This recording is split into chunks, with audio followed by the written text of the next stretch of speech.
Tere, mina olen Raido ja minu igapäevatööks on tegelemine tantsuga hästi erinevates vormides.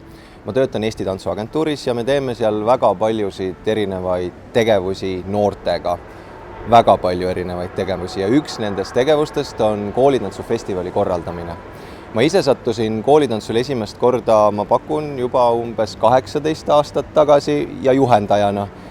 Hästi tore üritus oli, ma mäletan mingisugust tohutut melu, hästi palju noori, hästi palju elevust ja hästi palju sellist puhast rõõmu enese ületamisest ja tegemisest.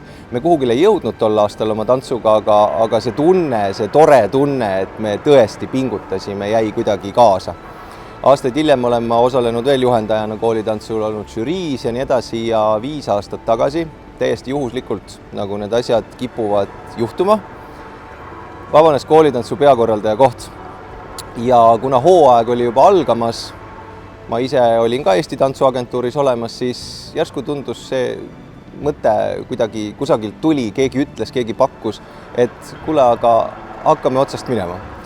Hakkasin otsast minema. Mul ei olnud kunagi sellist motivatsiooni, et koolitantsu korraldada otseselt, aga täna 5 aastat hiljem ausalt öeldes ma ei kujuta ette, et mu aastad läheksid ilma koolitantsuta, et see on tõeliselt tore, äge, vahva tantsuüritus koos tuhandete Eesti noortega.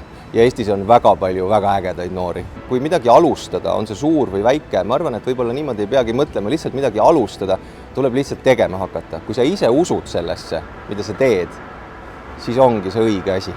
Ära mõtle sellele, kas su mõte on suur mõte või su mõte on väike mõte. Kui sul on idee, millesse sa ise usud ja sa tead, et see on hea idee, leia omale mõttekaaslased ja tee oma mõtte teoks.